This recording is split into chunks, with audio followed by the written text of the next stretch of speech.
Hello, this is Randy with Excel for Freelancers, and welcome to the Physical Inventory Worksheet.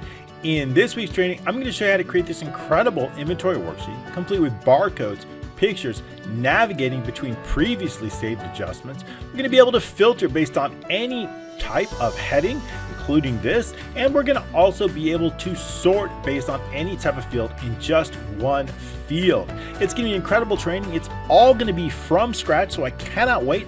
Let's get started.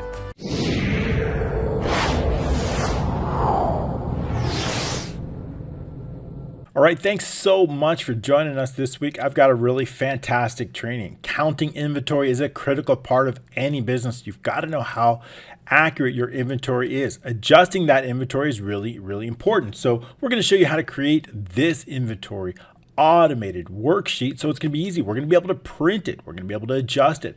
We're going to be able to save those adjustments and look those adjustments up. I'm going to show you a really cool filter tool. We're going to be able to clear the filter, add new adjustments, printing them, and a whole lot more.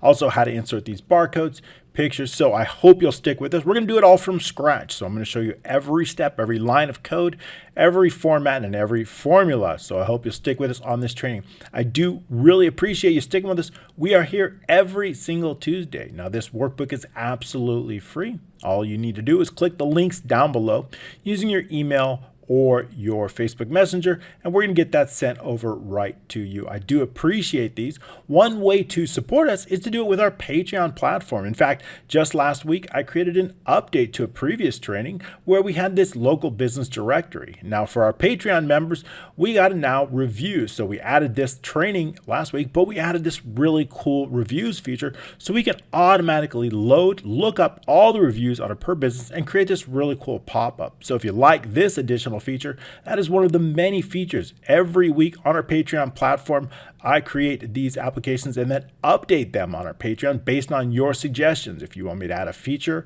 or you want me to focus on an area, or maybe you want me to fix something, I do that directly inside our Patreon. And just like that, if you want this barcode, these pictures, or any of the icons that come with these training, that's also available in our Patreon, along with a ton of other features, such as downloadable workbooks. We have downloadable training videos for offline viewing.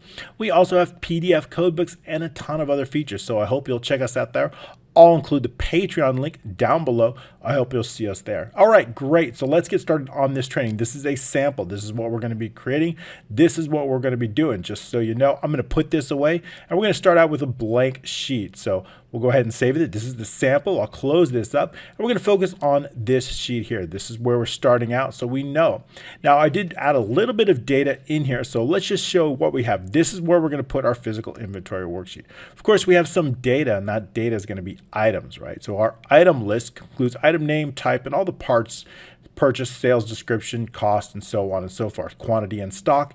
And we have an associated picture. Now that picture is based on a folder, right? I've got that stored in one of my folders. And so as you can see inside this folder is all of our pictures. So I want to make sure that we're going to need this path of those pictures so we know where to look those pictures up.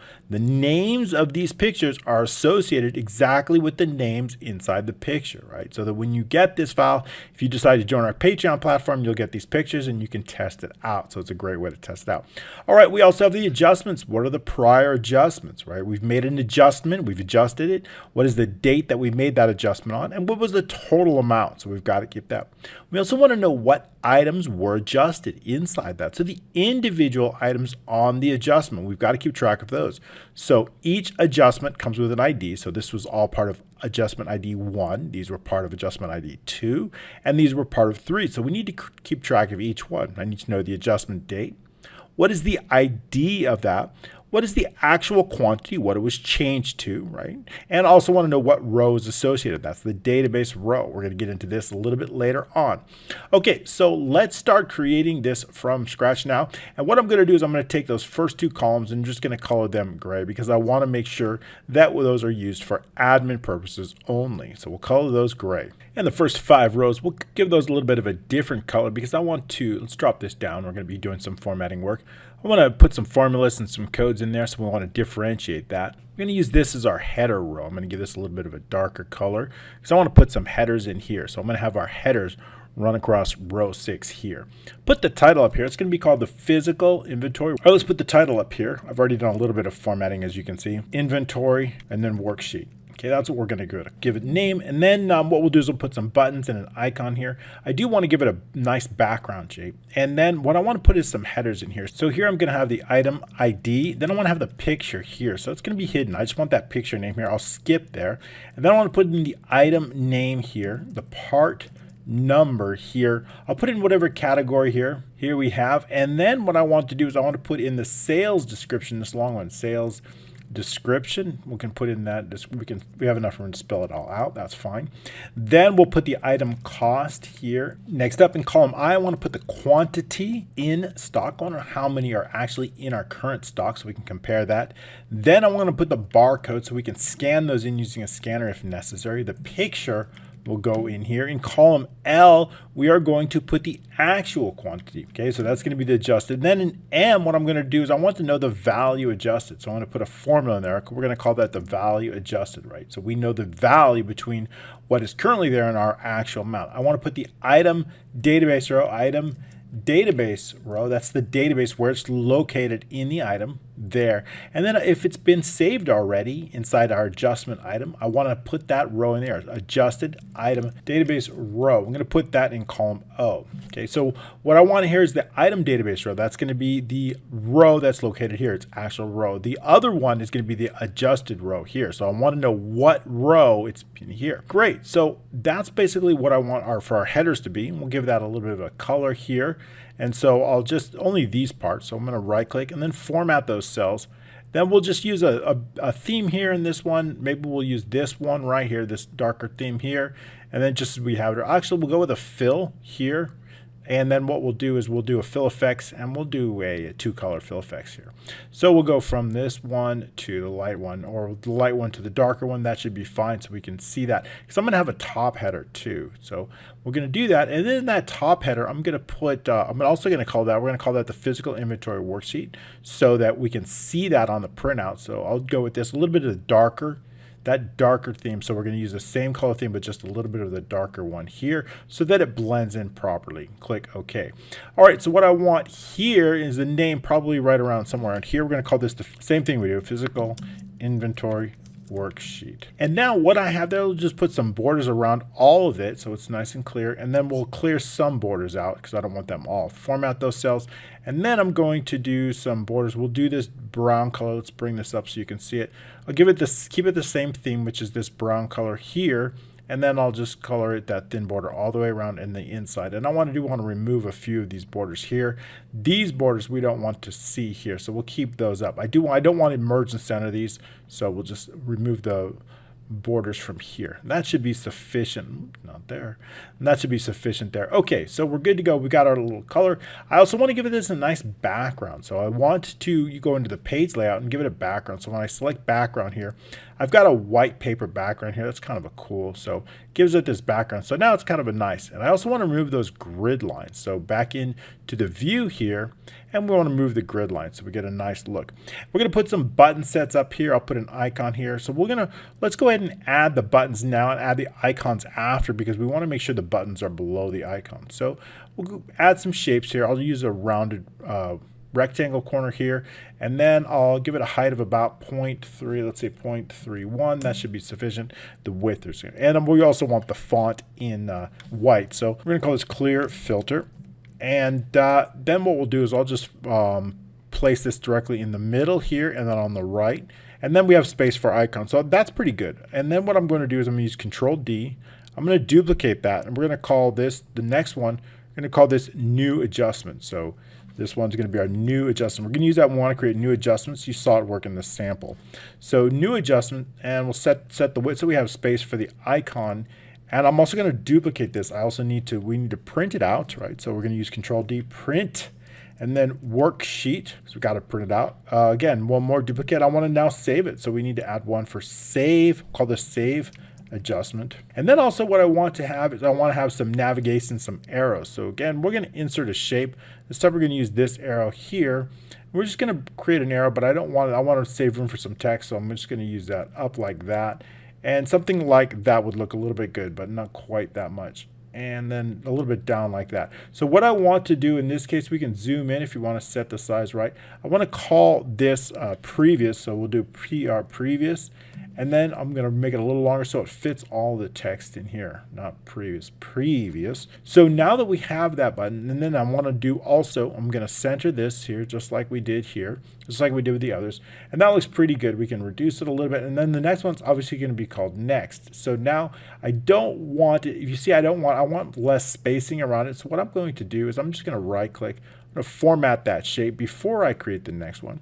And then we're going to go to the text box here, and we're going to reduce the left 0.03, 0.03. That should be sufficient enough, so that way we don't have so much spacing around the button there. Okay, once we're set up with that, then we're good to go with that. Again, we want to make sure it's centered. I like that there, centered in the button. So I want to do now a next button. So the best way to do that, this is really our next button. So I'm going to duplicate that.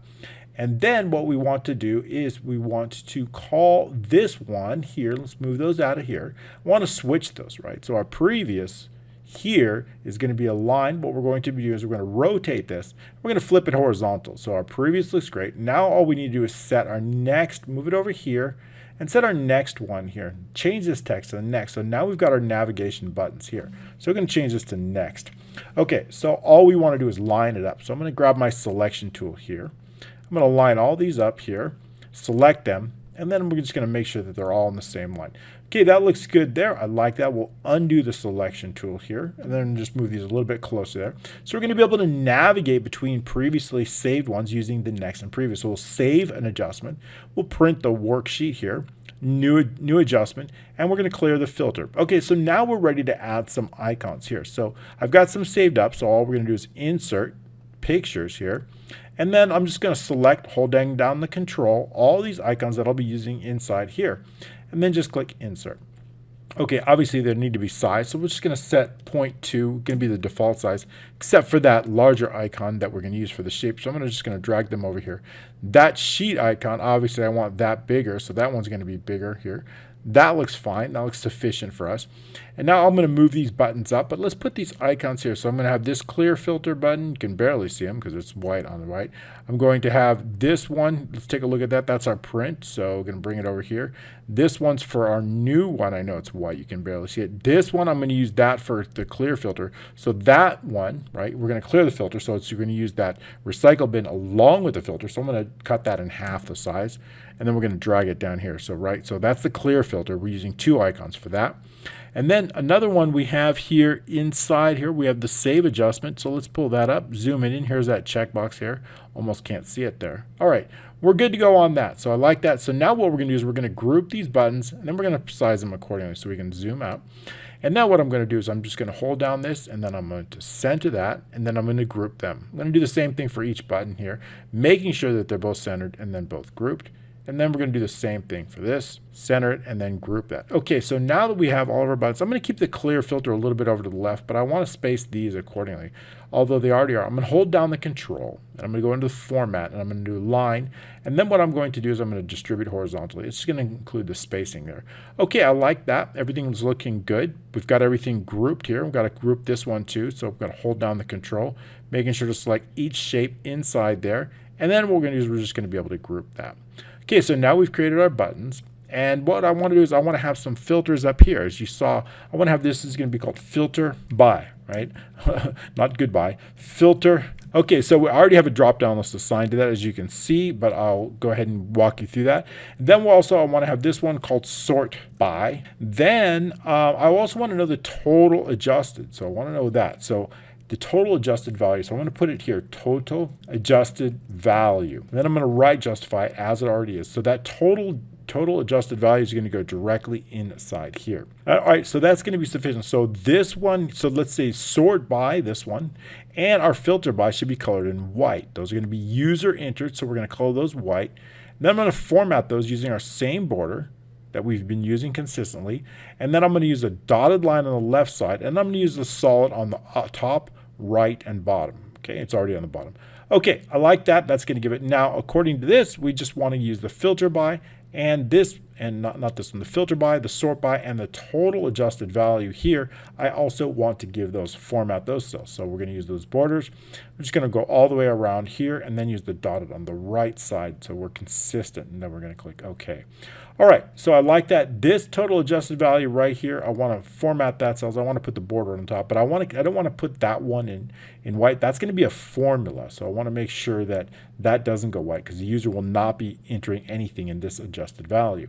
Okay, I like that there. These are not part of the header, so I'm going to drop this down here, so I don't need that. So we don't need the header to extend beyond that. It's not necessary.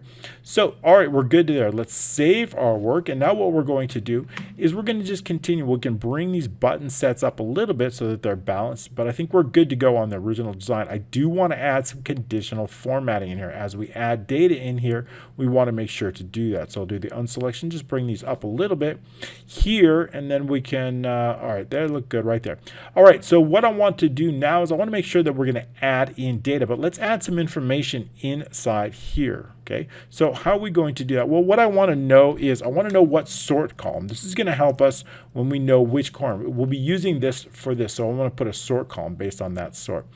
In the second one, I want to know if there's been changes. This we may or may not use, but I want to know, and I'll explain why, and it's up to you how you want to do it. And I'll explain some differences, whether we want to know whether the user has made changes or not. So it could be important. We'll go over some ideas together. So I also want to know the adjusted ID. If it's been saved before, it's going to contain an ID, 1, 2, or 3. So that ID is going to go directly inside B3.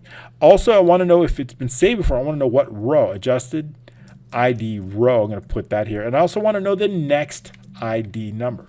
So we're going to give borders around these, and then what we're going to do is we're going to go through just a few formulas and some named ranges. So if you go into the formulas, name manager, and you see I created a few just to help us move along. I've got an adjustment ID. Now if we look at that, that's an offset formula based on the adjustments ID 1, 2, 3, right? So that's an offset. So they're tied. So as the adjustment IDs increase, so does this formula. If we tab out, we can see the dancing answer on 1, 2, and 3 there.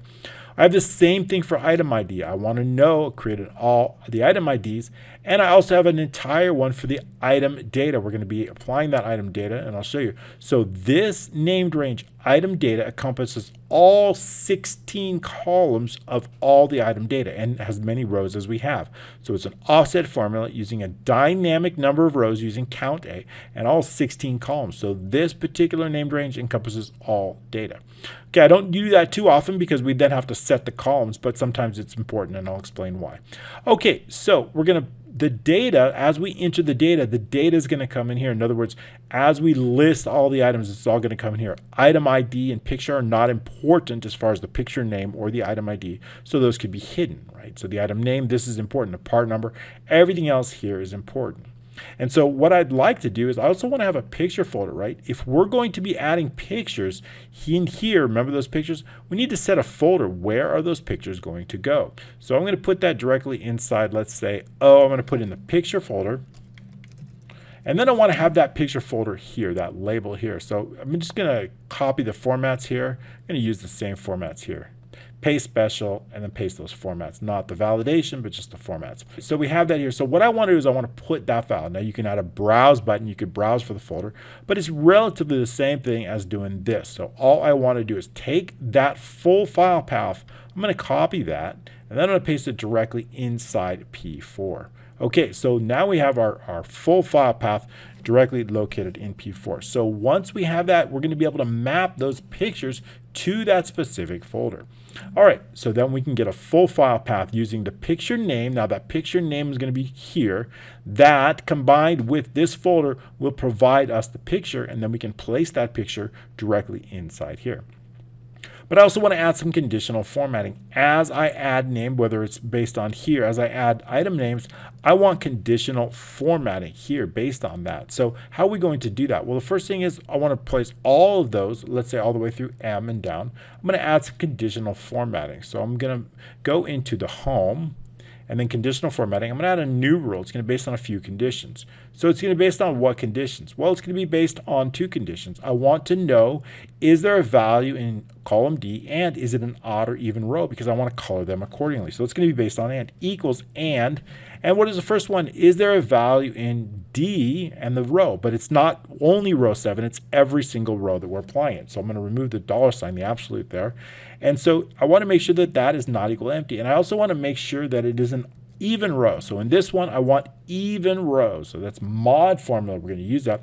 The 0 indicates even rows. So what do I want to color that? Well, I want to color that, let's say, that white color. I'm going to give it a white color. So I'm going to format that. I'm going to give it a fill of white. And then I want to give it a light border, something relatively light, but enough. So I'm going to use our same color here, or probably, let's say, a little bit lighter color here, and then just give it that light dotted line all the way around. So that's going to give it the border. Now what I'm going to do is I'm going to copy this, and I'm going to Control C. I'm going to click OK. I certainly want to apply that to all of them. So when we manage rows, we need to do more rows than this. So I'll do 999. I want to add one more row. I want to add one more conditional formatting because we've only worked on the even rows. But what about the odd rows? So we're going to go into new rule, and this is why copying that formula is so easy. I'm going to paste it in right here. But this time we want odd rows, so I'm going to do that 1 here. And now I'm going to give it a format, and I'm going to give it a fill, and I'm going to use our consistent color here, something like that.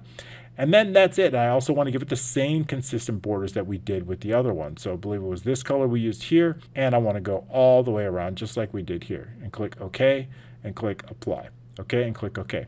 All right, so now we see we've got, so now as we add items, you see our conditional formatting applies here. Let's double check this. This didn't apply. So notice that it didn't apply. So we just make sure we have to update the range, the apply to range for the full coverage. So managing those rules, we need to make sure that we're going to copy this applies to the entire range too. Click Apply. Okay, good. So now we've got our conditional formatting. I like that. So as we add items, our grid will grow out, and it looks kind of nice. So the macro is going to take care of that. It's going to take care of adding items from here into our inventory worksheet based on maybe a specified filter. So now let's take a look at this. I've got some, there's no specific range tied to this, but what do I want? There's no named range here. Notice I'm just clicking here. But what I do is I want to set a named range, right? What do I want to do? I want to basically filter by any of these headers, right? Pretty much any of these headers here. I want to filter by. So if I take this, right, and let's just say we call it headers, right, or we can call it headers. If we go into the formula and name manager, we see we've got one called headers already here. I've created it. It's based on that range just to make things easier. So all I need to do is go into here, into the data validation here, and then just make sure that it's header. I had a few different ones. This we're just going to call it equals headers. If you want to find it, you can use F3 to find it. Now, when we do that, you see we have that here, so we can filter now. What if we want to sort by any of those? Well, sorting by, I'm just going to copy and paste it all there. So now we can also sort by headers, right? We can sort by item name. We can sort by part. Of course, we need to do that, and we need to add some code to make that happen, but you get the idea. Okay, great. I also want to know the value, the adjusted value. We'll get to a formula in here. I'm also going to be bringing down formulas here and here, and I'll show you how that's going to work. But what we want to do now is we want to get that data into that. So how are we going to do that? We're going to do that with a macro. We only have a few formulas. Let's add in some in the admin columns here. So what I want to know here is I will put in, let's say we have an adjustment ID. We have our adjustments here 1, 2, and 3. So I want to know if it's 3, I want to know that that's on row 4. So if I put in the ID here, I want to know what row it's on, and I want to place that row directly inside B4. So we can use a match formula. So we're going to do equals, and then if error, we don't want to show anything, and match. What am I want to match? I want to look up whatever's here. And I want to look it up. What is the range I'm going to look up? And of course, that's going to be our adjustment ID here. I want an exact match. But I want the row number. So those row numbers, they start on 3. So I'm going to add 2 to that. If it's an error, I just want to show blank. So that means adjustment ID row 3 is on row 5. Double check that here, and we see that row 3 is on 5. That's what I want. I also want to know the next available ID. We know it's 4 because we just looked at that. But how do we know in a formula? Well, we can use equals if error again. We can use the max formula. And we're going to max. I want to know the maximum adjustments ID. But not just the maximum. I want to know the next one. So I'm going to add +1. However, if there's an error, well, why would there be an error? Well, there'd be an error if there's no data. And if that's the case, I just want to show 1. Okay, so the next available is 4. Okay, perfect. So we have that. And then what I want to know is the sort column, right? What I want to do is, maybe we'll get into this in a little bit as soon as I show that. We don't need that quite now, but I'll get into this formula. But let's just get these items loaded in here, saving our work here, and then we'll go into the items. So basically what I want to do is I want a macro that's going to basically load these items in, but it's got to be based on some filters, right? We have filters and sorts here. And we're going to use some criteria here. So I want to base it on certain criteria, right? I want to filter it. Maybe we're going to filter by some certain, let's extend this around. Let's put this one here. I need to know what we're going to be filtering it by. So let's add this. It's going to be white. So the idea is this. If I want the user to enter some sort of a filter, we want to make sure that they can enter some text. So if they're going to filter, let's say they want to filter by item name, and then they put the item name in here, this is going to be that filter, just as you saw in the sample. So that's what filter by, and then whatever. However, if it's like item cost, maybe they're going to do something like greater than 30, right? So it's going to be kind of different. So the idea is a little bit different based on the filter. If it's an item name, a part number, a category, or a description, those first 4 are all text-based types of filter. And that means if the item name contains this, if the part contains or the category contains some text, then I want it to show it. However, item cost and quantity in stock are both numerical types of filter, so they need to be treated a little bit differently. So what do I want here? The first thing, this is our criteria, item cost, right? This is what we're going to have our criteria. This is our criteria header and our criteria, our actual criteria. So I need to make sure that when we run an advanced filter, our header is this, E4, and the results, our filter is going to be here. So inside our items, I need to do that right here. So what I need to know inside S2, our criteria, is basically whatever is in E4, right? Whatever's in the inventory worksheet E4. Therefore, if I change it here, and I change that to item cost to quantity in stock, and I go back to items, we'll see that that's automatically changed. Then we have the results. Now we need to differentiate. Is this greater than 30? But what if it's a text-based filter? What if I'm filtering, let's say I want to know the item name, and I want to know any item name that contains the word bath, right? In that case, what I want to do is I want to put those wildcards both before and after the text. So they're treated differently. That filter is treated differently based on the type of that. So if we know that, right, and we know which 4 are text and we know which 2 are numerical, then we can make decisions based on that. And we can do that just right here. If, first of all, if inventory F4 equals empty, then show does not equal. Why would F4 be empty? Well, F4 is right here. If the user has not entered anything there, then I want to make sure to have something like does not equal empty, so that all we need to do is just enter less than or greater than, and that's going to contain, so every field that doesn't contain empty will show up here. So we want to make sure that. Also, however, what if it's going to be quantity in stock? What if we want to deal with those 2 numericals? Those are quantity in stock or item cost. In that case, if E4 equals quantity in stock or it equals item cost, then what do I want to show? Then I want to show exactly what, and I also want to make sure that inventory worksheet here, and so it's an and, so it can be or quantity in stock or item cost, but and it's also separated by an and here. So and we want to make sure that F4 does not equal empty, right? We want to make sure that we're actually adding a filter. In that case, what do I want to put? I want to put whatever's in F4. Whatever is in F4, meaning let's go back to where we were, item cost greater than 30. So I want to know whatever's in F4, we are going to place directly in here, exactly as it is. However, if it's a text base, we need to put the asterisk before and after it, right? Just like we had here. So that's what I want to do. So we can't expect the user to put in the asterisk here. So we need to do it through a formula, and we're going to do that through here. So now, otherwise, here's our otherwise. Right here, else, here's if it's true, and here if it's false. If it's false, then what do I want to do? That means it's not quantity in stock and it's not item cost, not either one of those. Then it's a text base. So then I want to add an asterisk before, then I want to enter whatever's in F4, and then I want to add an asterisk after. Both of those instances. So that's for text-based. So we have a single filter handling both text-based and numerical type filters. When we run the advanced filter, this will be our criteria. It's a dynamic header, dynamic contents. Our results will come in here. We then want to take these results and we want to bring them directly inside here, starting all the way on column A and bringing it all the way down here up to quantity in stock. The barcode, the picture, our actual quantity will be entered by the user and our adjustment will be a formula. So I'm going to need a formula here and I'm going to need a formula here. Our formula, I'll show you explain why the formula we need for our barcode, and we're going to need a font on that. Okay, so how do we do that? Well, first let's go ahead and get that data in here, and we're going to write a macro to do just that. So we can pop this up here. We're essentially done with most of the formatting, and inside the developer, using Alt F11 is a shortcut there, will get us into that. And I want to write a few macros. Now I've got some information here just to help us. The macros we're going to be writing, but I've got some guidance that's going to help. We're going to start off with load items, and then we're going to go to add new after that. But I do have some dimension variables already. Picture folder as string, picture path as string. We're going to need those for picture.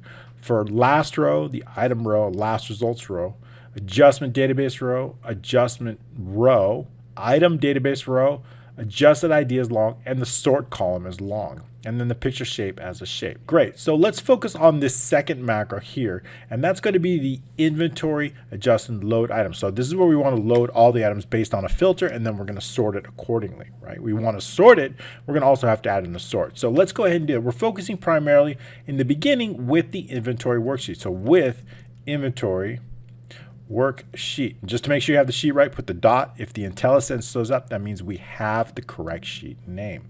Okay, the first thing what I want to do is I want to know if the user has made a changes. And here's where we could run into issues and something that I'd like to recognize. Let's say the user's making some changes on here. They're putting the actual quantity, right, as opposed to the quantity in stock. And then they click new adjustment. If they click new adjustment, everything's going to erase, right? It's going to clear out because they're new. But what if they clicked it by accident? I kind of want to give them a way out saying, hey, you've made changes here. Do you want to save those changes? Can you imagine they have 500 items, they've made a change to all 500, and then they accidentally clicked the wrong button and everything they just did is gone, right? So we have to understand how a user could work, what kind of mistakes they could make, and they might click a button by accident. We want to give them a way out. So to do that, or when they're loading when they're loading new adjustments, this is the macro that we're going to tie to that. So we want to anticipate what mistakes they could make and then help them on that. So to do that, we'll just give them an out. So what I want to do is when a user makes a change here, we're going to set this to true, changes. That means they've made changes. Right now, let's say it's false. As soon as they make changes to anything there, but those changes only come on a load. When those changes are made, right, I want to make sure the user says, hey, B2 is true, you've made changes. Are you sure you want to erase all those changes? So that's the first thing we're going to do inside this macro. Check to see if B2 is true. So back inside the VBA code, we're going to do just that. So if .range B2.value equals true, then we're going to let the user know with a message box. Changes have been made to this adjustment. Are you sure you want to clear these changes without saving? Because that's very important, right? Put a question mark there and quotes. It's going to be a VB yes or no question. And then we'll give it a title. Do changes not saved. Then we say equals VB. If it equals what? VB no, let's say. Then we want to say unsaved changes, right? We want to make sure, I think I have to add a parentheses right here. Notice that didn't come up, right? Sometimes you do IntelliSense and you make a mistake. I do all the time. So it's just the equals. Notice nothing came up. So I know something's wrong with my code. So that even before I get to the end, I know that I've missed the beginning of the parentheses here. So when I put that in, right, and I know now when I put in equals, you see how it comes up? You see the difference? So now I know that I've messed something up, and you can go back. That's a good way to avoid. Then, right, exit the sub, right? If they don't want to save those changes, are you sure you want to clear these changes? If they say, no, I'm not sure I want to clear these changes, then exit the sub. So we're exiting out, okay? All right, great. So let's fix that. Then exit sub. We need to go back to the beginning, make sure we add an if there. If, right, because an if-then statement. Okay, great. So then we're going to exit the sub. That's just in case there's any unsaved changes.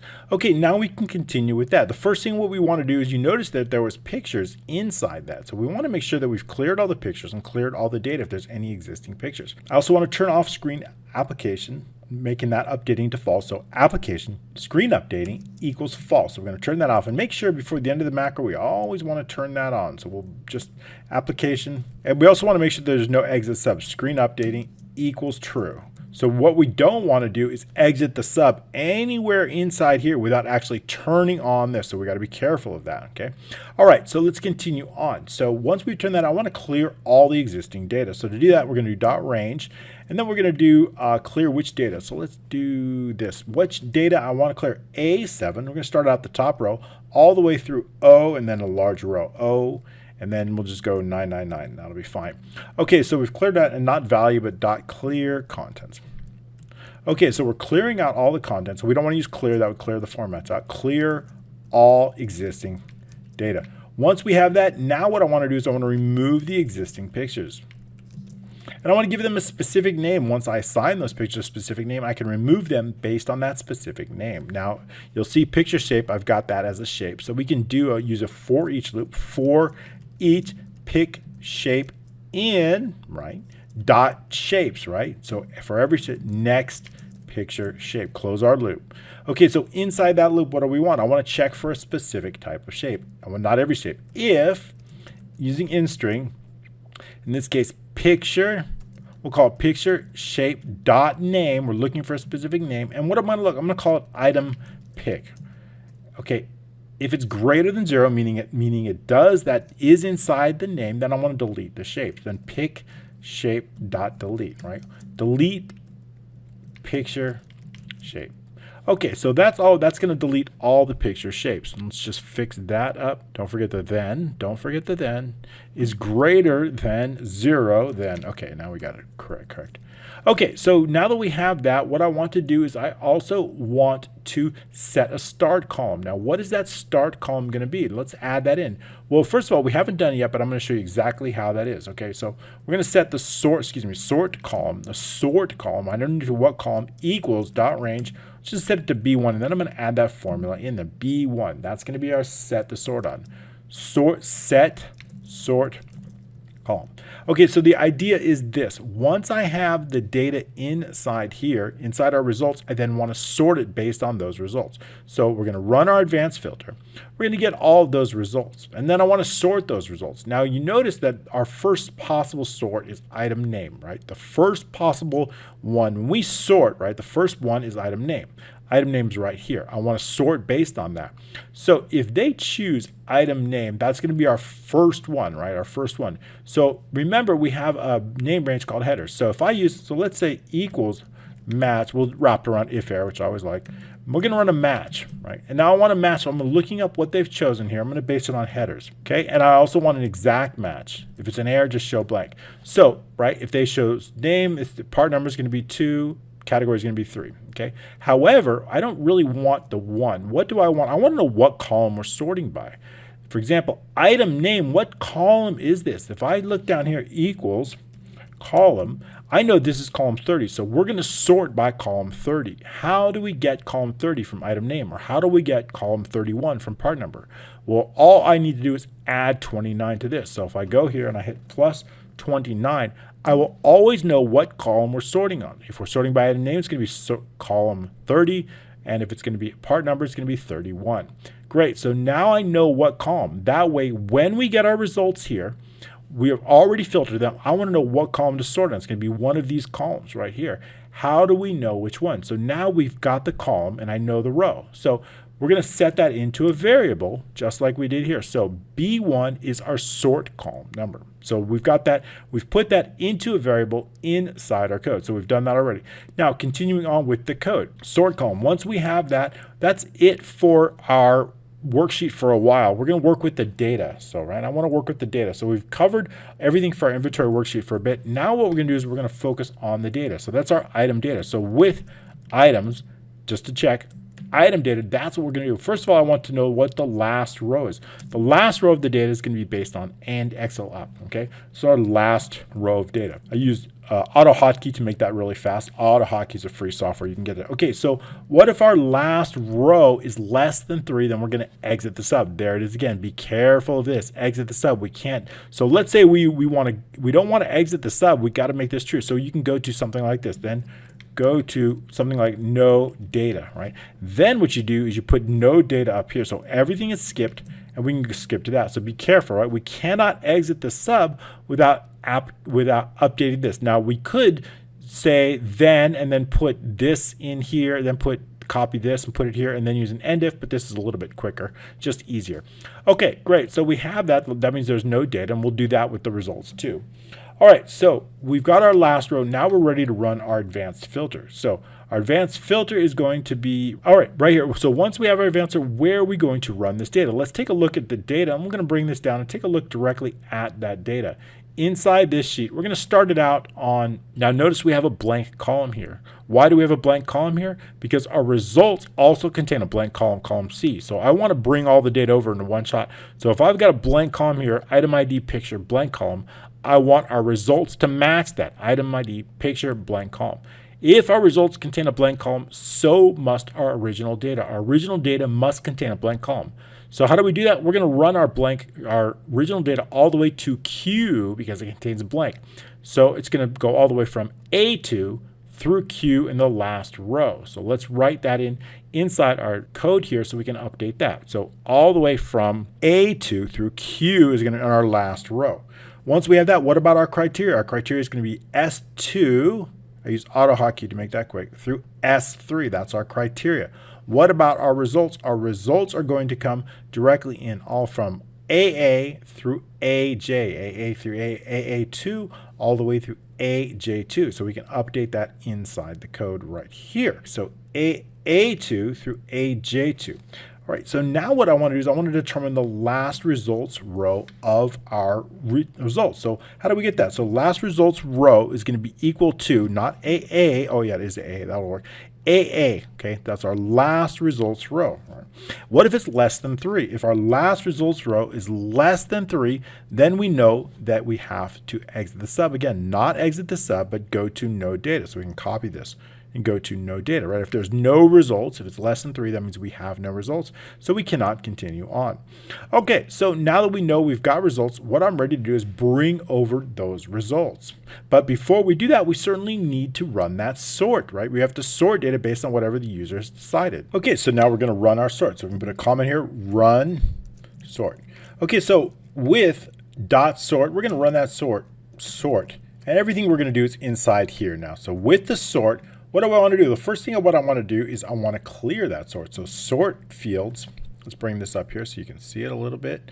So sort fields dot clear. So clearing out any previous sorts.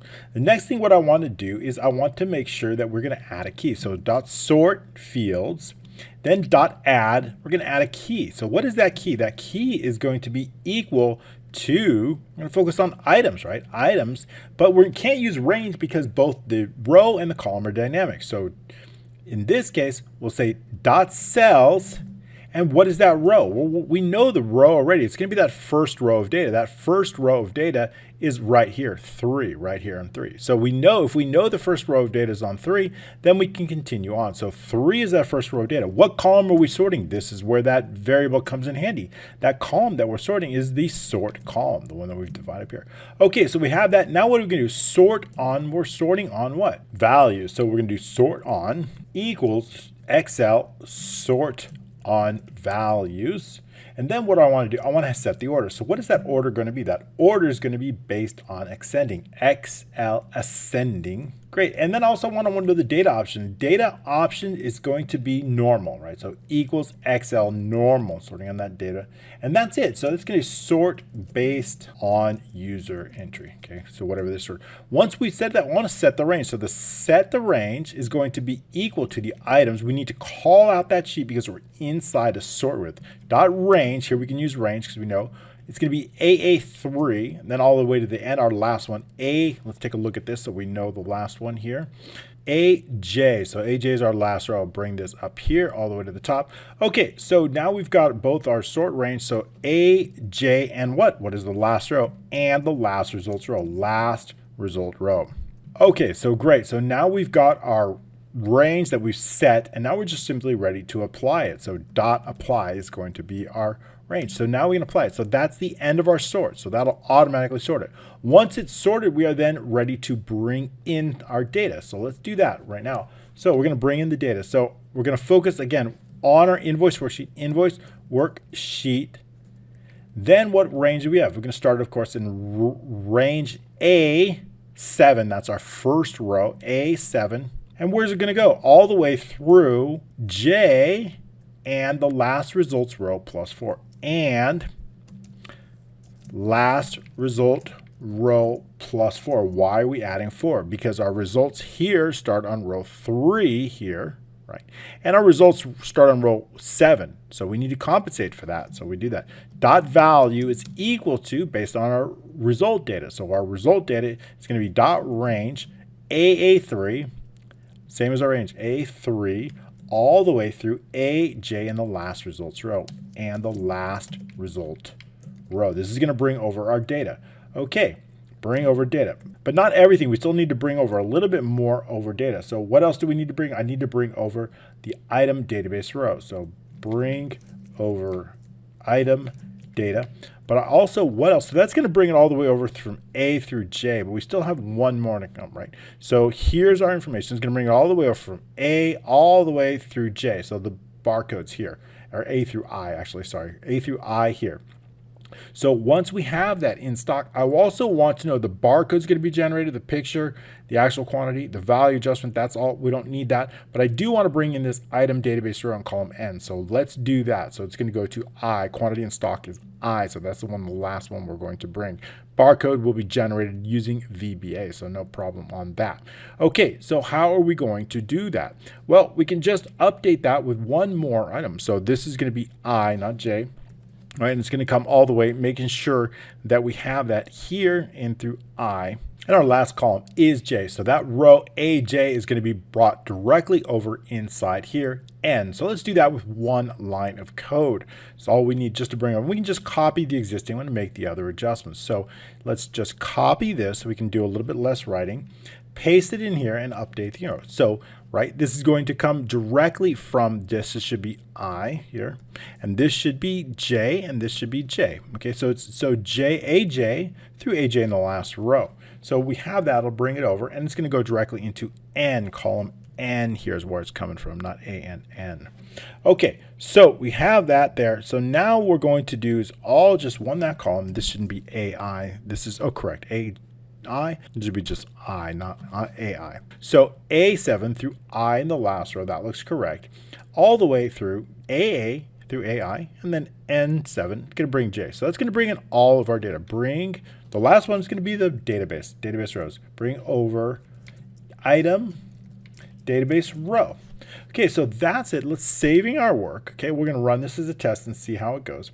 But we also want to do, let's see how that goes, check for any issues on that, and we'll just update that. Excel sort normal, not Excel normal, Excel sort, that'll be fine. And then just continue on.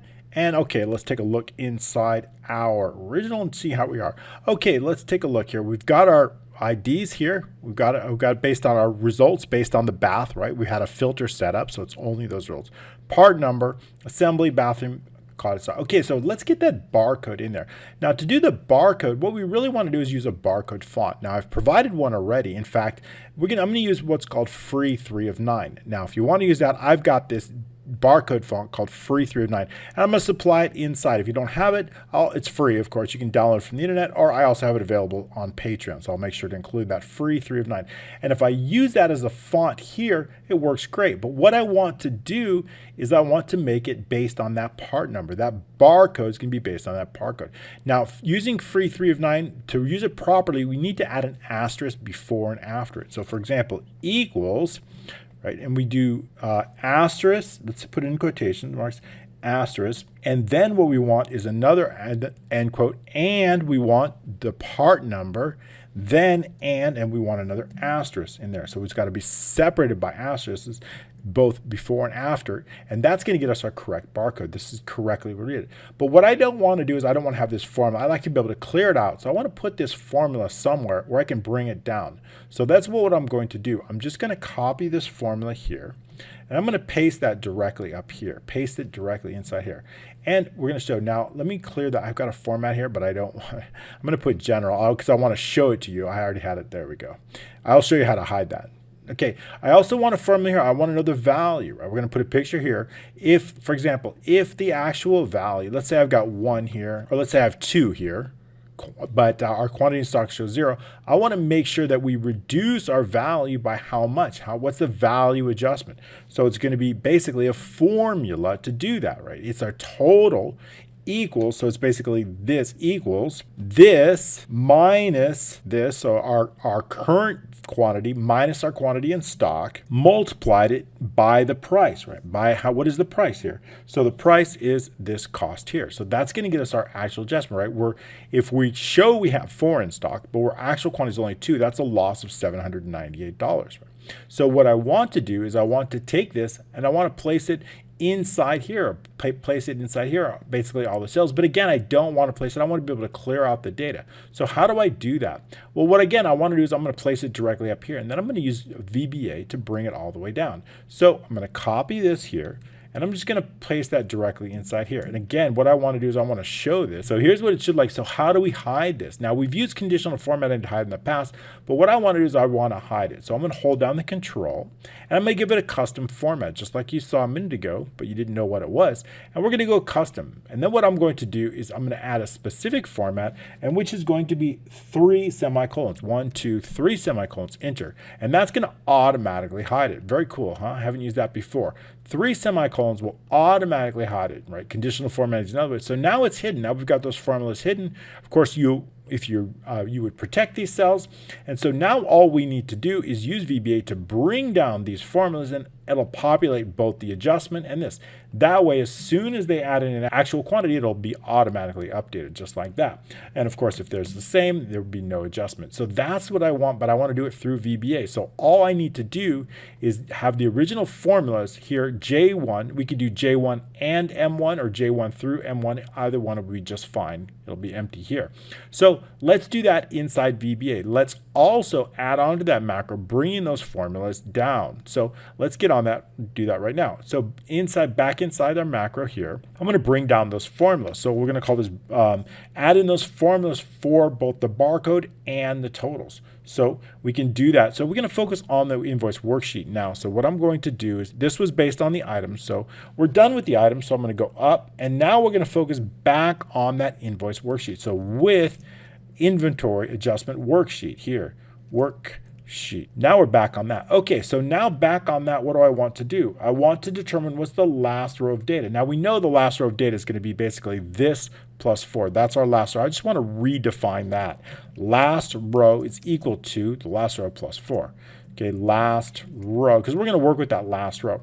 Once I have that, again, we're going to bring those formulas down. So how do we do that? So dot range, all we do is J, right? That's our first one.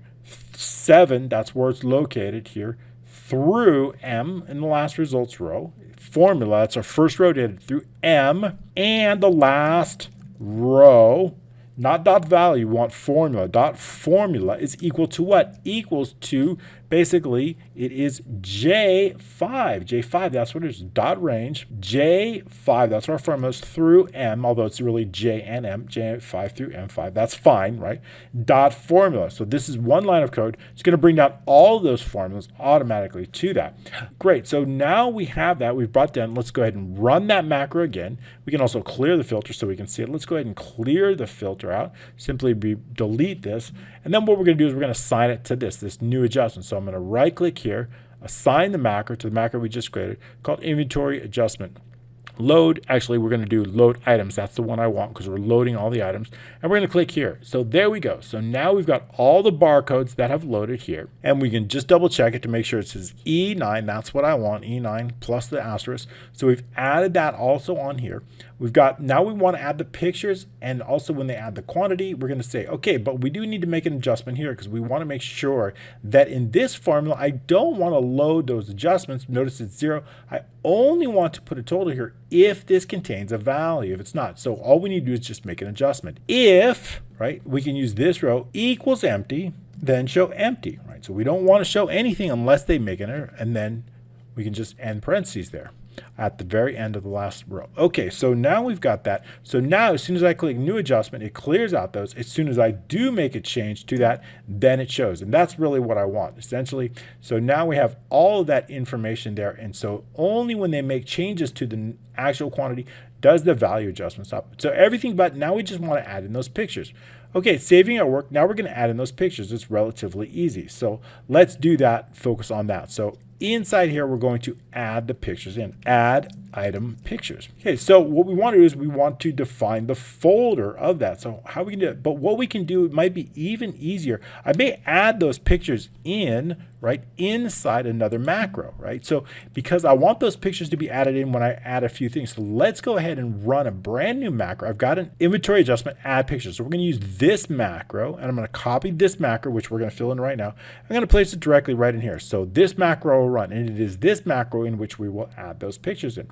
So how do we do that? Well, again, we're going to focus on that inventory worksheet here. So with inventory worksheet, making sure we have it right. And then what we want to do is I want to define that picture folder. But first I want to make sure that we have the last row, right? I want to know the last row. So the last row is basically going to be A, there's our A, column A, getting our last row of data. So we're going to define that, our first last row of data, because we need to loop through all the items. I want to define that picture folder. That's a string variable. And where's that picture folder going to be located? It's in P4. Remember, we placed that path inside P4. So if we take a look inside right here, that full path is our picture folder. The only thing we need to do is add a backslash onto that. So we're going to say that's where we're located. So let's put that inside a variable here. So picture folder equals dot range P4. So putting that P4, and then I also want to add that slash onto that. So and the backslash. So now we've got that. And now what I want to do is we're going to run a loop. So we're going to run a loop for each item there. For item rows equal to, we're starting at row 7 to the last row. Next item, closing our loop. So now that we have that, we can run a loop. So what I want to do is I want to set that picture path. That picture path is based on what? Remember, our picture name is in column B. That's where our picture name is. So the combination of that picture name that we brought in with the folder is going to be a full picture path. So we can use that to bring in our pictures. So here we go. We can write the code for that. So for the last item row, we're going to set that picture path. That picture path is going to be set here. Picture path, which is a string variable, is equal to the picture folder. We've already added the backslash and dot range B and the item row and the item row. Dot value. This is going to be the full picture path. We do want to make sure it is accurate, so we do need to run a check. If picture, we can use directory, picture path, VB directory, and then we're going to check, is it empty equals empty, or maybe the variable itself, or maybe it's just something like that. So we need to check to make sure it's empty. So, or the picture path, let's do this. Let's do in case they do the picture folder, or picture folder equals only the backslash. That means the user has not set it. When you get this file, it'll be blank, so the picture folder could be. Then what we're going to do is we're just going to exit. We're going to go to no picture. Let's say go to no picture. And then I'm going to put that down here, right? We want to skip to the item, right? No picture, so we can go to the next one. Okay, but assuming that we do have a correct path, I do want to insert that picture. So we can do that here. Dot pictures, dot insert. And where are we going to insert that picture? That picture is going to be that picture path. So we're going to insert that picture path. And then we can, what I want to do is assign a name. Remember, that name has to be very specific. So I want it unique and I want it specific, so we can remove them all. So that picture path is going to be equal to item pick, and then we'll give it some unique values such as the item row and the item row. Then it's unique picture name. Once I have that, what I want to do is I can work with that and place that very specifically. So I'm going to copy this and focus just on that one. So now with dot shapes, that picture here, we can work. So now what I want is set the left position, sets the left position, let's do left is equal to the position of that. Where is it equal to? The invoice, we need to call out that sheet again because we're now inside another with. Dot range, where is it going to be at? I want to put it on column K, right? We want to put that picture directly in column K. Let's take a look inside that to confirm what column we want to place it on, directly in column K.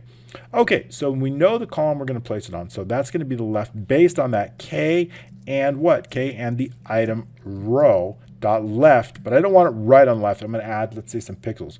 Let's say plus 10 pixels. So we're going to set left position. Okay, I also want to set the top position. The top position is going to be very, very similar, so we can just copy this and then make the update.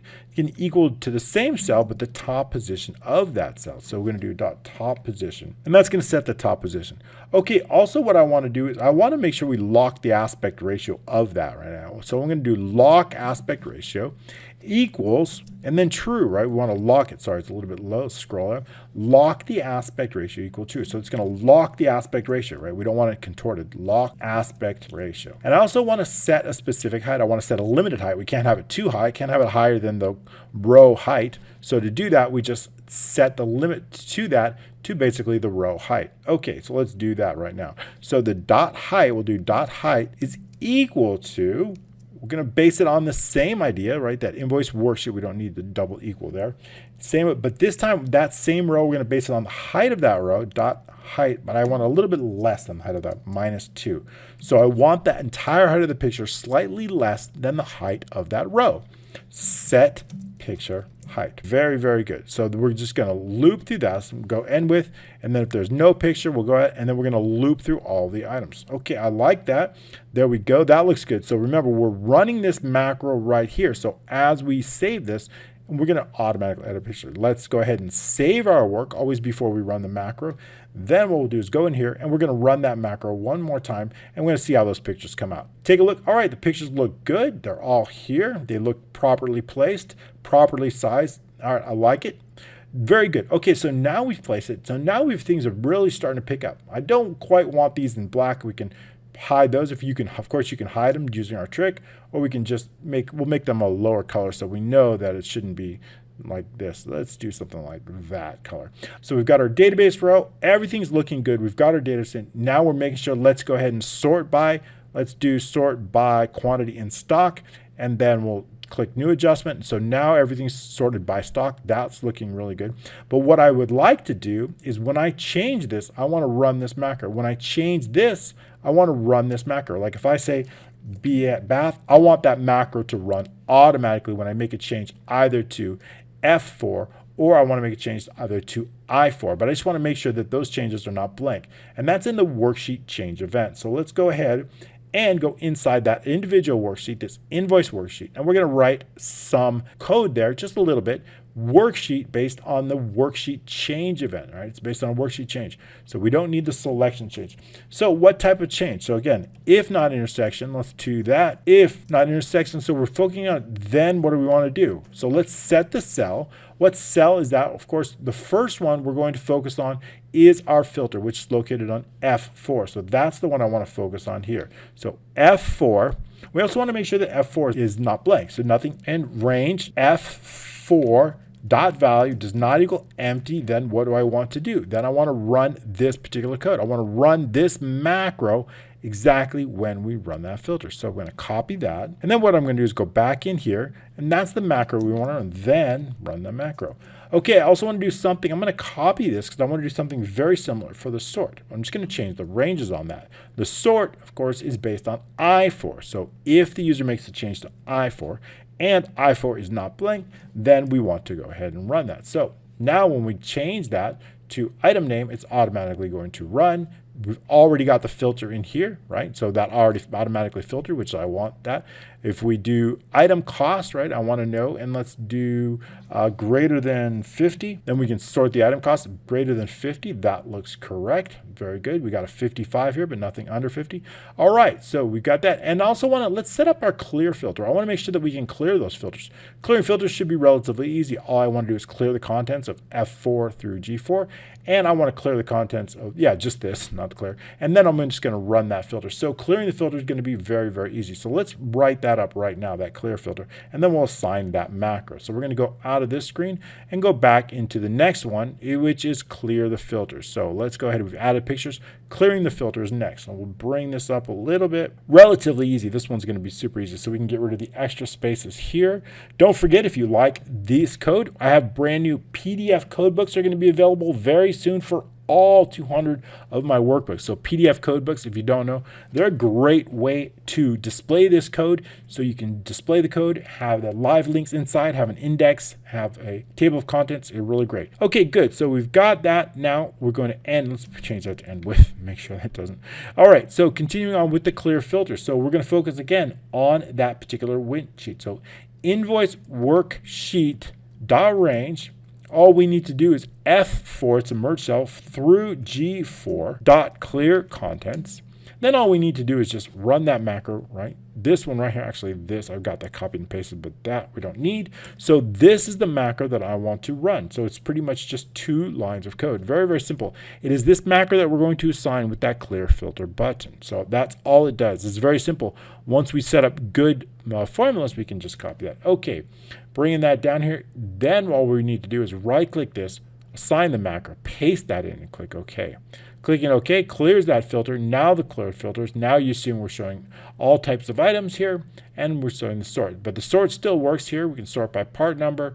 We can sort by sales description, and I really like that. Okay, very good, very good. So now all we need to do is we just need to then, let's go ahead and do that add new. That was the first macro that we skipped. So let's go back to that first and add new. When I add a new macro, I want to make sure that we are adding that. So let's go ahead and clear that up to make sure that we're adding the new one, because it's a little bit different. So we're going to clear it. So all the way up here, we got inventory. We're just going to add the new one. So want to make sure that we're clearing it all in. So new adjustment is going to be here. And then we'll reassign that macro to this button here. So we can reassign it. Okay, so I'll show you exactly how we do it. All we're going to do is simply make sure we were clearing out the right one. So with inventory worksheet, and then I want to clear out. First of all, I want to give the user the option, just like we did here. I want to make sure that we're giving the user the option. And I'm going to copy all this, and we're going to put that in new. Worksheet's going to add that. It's going to add additional features though.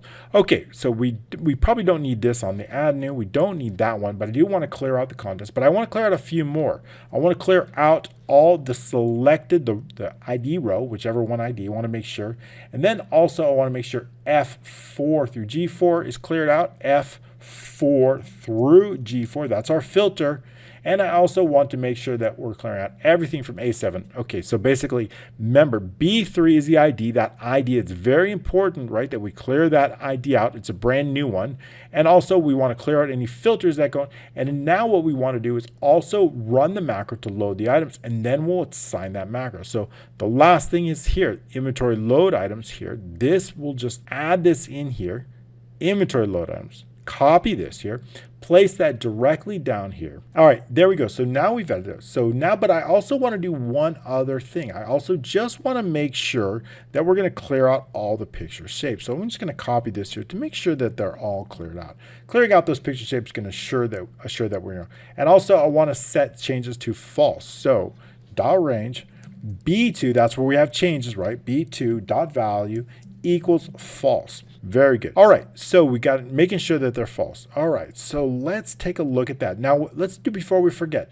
Remember, when a user makes a change to anything on L7 all the way down, I want to make sure to change B2 to true. So let's write that up right now inside the change event. So back into the invoice worksheet, here's our change events right now. So we're going to, if intersection here, if not target range intersection is nothing, then what do I want to do? L7 all the way on down, set B to true. So here we go. Nothing. Then L7 all the way to, let's say, a large row, L7 through L999, nothing, and let's do this, and target.count large is less than 2, just in case they're making changes to one cell, less than 2, then, right, range B2 dot value equals true. Okay, so now, right, it's false. When they make a change to the actual quantity, I want to make sure that B2 goes to true. Now, when they click new adjustment, we want this pop. It says changes have been made. Are you sure you want to save those changes? No, right? So are you sure you want to save? I think I should be VB yes, right? Shouldn't that be? If you want to save those changes, yes, no. So let's update that, right?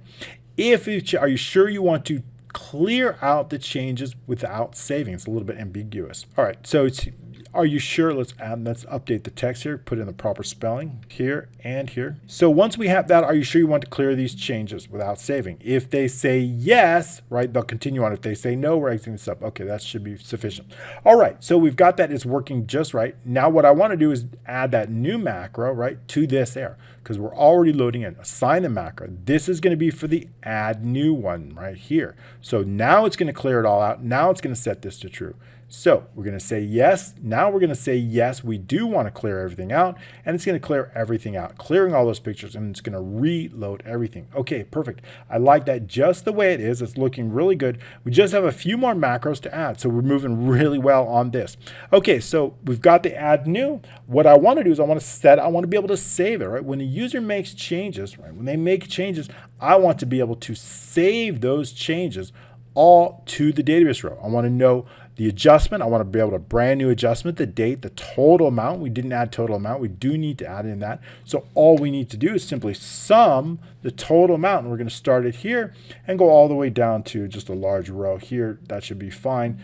All the way through, let's just say 9999. That should be good. Okay, so now we've got the sum, the total number of adjustments located in M4. So I'm going to save that also inside that. And then each individual item, in this case, it would be 4 different items. Those items I want to save in individual rows here.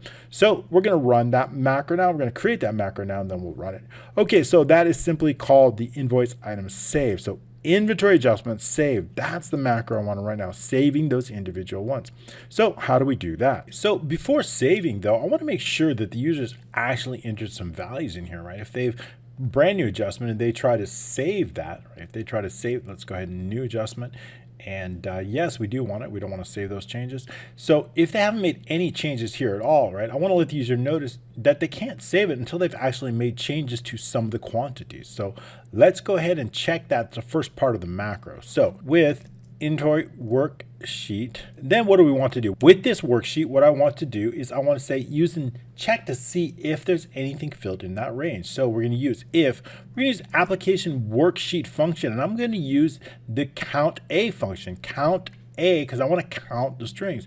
And what range do I want to do? I want to use L7 dot range L7, which all the way through, let's just say L and then a large row 99. Right? So what I want to do is I want to count all the text in there. If that's less than one cell, then let the user know, message box, please make at least one inventory adjustment before saving. Okay, exit the sub, right? If they haven't made a change, there's nothing we can do. Okay, continuing on. What I want to know is the difference. Is it a new adjustment or is it an existing adjustment? That way you give the user the ability to make changes to an existing adjustment.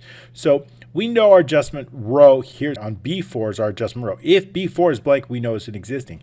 If B4 is not blank, we know it's an existing, otherwise it is not. So we're going to use B4 to base that on. All right, so that's all we need to do, check. So if dot range B4 dot value equals empty, then we know we have to add in, it's a new one, else it's an existing. So else existing, and then B4 empty, this would be new. So this is going to be new adjustment. If it's a new adjustment, I need to assign a brand new ID for that. So new adjustment. In this case, what we'll do is where we're going to get that new ID, we're going to get it directly from B5. But first is set a row. So the adjustment row is going to be based on adjustment. This is our table here, dot range, and then A999 and XL up dot row plus 1. So it's going to first available row, first available row. That's our first row. So now we know the row is, so now what I want to do is I want to take our next ID and place it directly inside B3. Our next ID, we know we already got our next ID is located in B5. So I'm going to take that, I'm going to place it directly inside B3. So we can do that just inside the code here. Dot range B3 value equals dot range B5. So that sets the new ID, B5. Set new adjustment ID. Also, what I want to do is I want to place that ID. I want to place it directly inside A. So I'm going to copy that. So A and the adjustment row dot value is equal to whatever is located in B5, right? Equals dot range B5. B5, all right? New adjustment ID. So that places it directly inside A. That's all we need to do if it is a brand new one. But what if it's an existing one? If it's an existing one, all we need to do is simply set the row based on what's in B4. So we can copy this, and our adjustment row is equal to whatever's in B4. It's existing adjustment row. All right, so now everything else is based on whether it is new or an existing. So all we need to do is copy this and just update that. So that means, so what do we need to do? So we need to, what do we need inside here? So our adjustment here is we're going to have our ID here, which is already placed, our date and our amount. So that's all we need to do is just the date and the amount in B and C. So we can put that in right now. So let's add those in for B and C.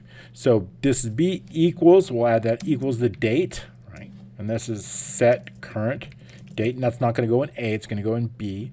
And then in C, what we're going to be doing is we're going to be just placing that amount, and that amount is located right inside cell. It's going to be M4. So that's the total amount, M4, right? Let me take a double check that. M4 right here, that's way a little bit off the screen. M4 is where we want that adjusted total value. I want to know what that's going in. Okay, so we can bring that in here. So that's equals M4, and that's going to go directly into column C, and that's the total adjusted value, total adjusted value. Okay, so that's it for the main database. That's all we now what we want to do is we want to focus on those items, right? So now we can do, so we want to focus all on the items. What do I mean by that? I mean every item that they've made a change in here, I want to save those individual items inside this adjusted item. So I want to get the last row, but how do I know if they've not been there before? Well, what we're going to do is we're going to assign a row here. If they've already been saved, that row is going to show up right here. So I'm going to check, I'm going to loop through all the items. I'm going to check, is there a row? Is there a change here? If there's a change, is there a row associated with it here? And so we're going to add all of those items based on the last row. So we need to loop all the way into the last row. So let's go ahead and set that last row right here. So the last row is going to be equal to, we'll use column A, it's fine because we have items in column A. I want to know the last row of data. So let's go ahead and put a comment in here, add adjusted items, only those items that have been adjusted. But we need to loop through from 7 all the way to the last row. So we're going to start that loop right now. For the item row is equal to 7 to the last row. Close our loop, next item row. Okay, so once we have our item row, then what I want to do is I want to determine, has there been a change, right? Column L is our change. So if, only if dot range L, that's where the user will put in their item adjustment, and the item row dot value does not equal empty, then we know they've made a change. Then then we'll call this item quantity has been adjusted. Okay, so we know it's been adjusted, but what we don't know yet is, has it been previously adjusted or is it the current, right? We don't know, is there a database assigned to it, right? If I load in these items, I know that this row is going to come directly over into this. So I know it's been previously saved. If it's been previously saved, I need to set the row based on whatever the row is here. If it has not been previously saved, we need to assign a brand new row. So I want to check in in the current row, and whatever column O is, I want to see if there's a number there or not. So that's the next check we're going to make. And we're going to use that with if step. I also want to know what the item database row is. So we'll set the item database row as to whatever's an item, because that's going to be there no matter what. Database row, so let's not get confused here. Remember, this is the item database row for our original items based on their original row here. We have an adjustment row. When they're made, adjustments are made for a specific item, it's saved here. So we have two different rows that we're associating with. But I do want to put this first one inside a variable here. This database row in N, I want to put that in a variable. So we're going to take care of that. That's going to be the item database row. And that's going to come directly from M equals N and the item row. And the item row. This is our item database row. I'll call this item database row. Okay, so once we have that set, now what we can want to do is I want to check to make sure to see if it's updated or not. And I need to know that item database row because I've got to update the quantity, right? If I've changed a specific quantity, I need to update the actual quantity. If this quantity was originally 4 and now it's only 2, I need to look for that original row. I need to find that original quantity, that quantity on hand in stock here, which is in column M, and I need to update that. I need to put whatever the new quantity is, and that's column M. So we need to update that inside that. So how do we do that? And that's, we're going to make sure that there's an item database associated with that just to make sure. And we're going to do that. So as long as the item database row is not 0, if the item database row does not equal 0, then we're going to make the update. So items.range, M's where the quantity, and the item database row, item database row dot value equals dot range, and spelled value right, value equals dot range. Where's it coming from? L, that's the new quantity, and the item row, and the item row. Set that new quantity. Update new quantity on hand. Okay, great. So we've updated that. Now what I want to do is I want to check out. So now we're going to do, okay, let's fix that. It does not equal 0. This should be 0. Okay. Then what I want to do is now I want to check. Now we're going to check column O here. So now we're going to run that check to see if it's been saved before. So let's go ahead and do that. If dot range O and the item row and the item row dot value does not equal 0 or does not equal empty, either way, does not equal empty, then we know it's been saved before. So, or we could just go equals empty, and then else. We'll do not. Okay, so then it's a new adjustment. New, let's call it new adjustment item. Then, okay, so and if, and then else, right? It's an existing, else existing adjustment item. So if it's a new adjustment item, we need to get that new row. We need to add a few things. So if it's a new one, so that adjustment database row is equal to the first available row, but that's not based on the current sheet. It's based on the adjusted items sheet. That's the sheet we want to get the first available row. So we're going to add one here, first available row. Okay, so now we've got the first available row, but what I want to do is I want to set that specific adjustment ID in column A. So again, so let's do that. Adjusted items dot range A, and we know the row now. Adjusted, let's call this adjusted database row dot value, right? What do I want to put in column A? Well, I want to put here in column A, I want to put that ID, and that ID is going to come directly from B3 right here. Whatever's in B3, I want to put that ID there.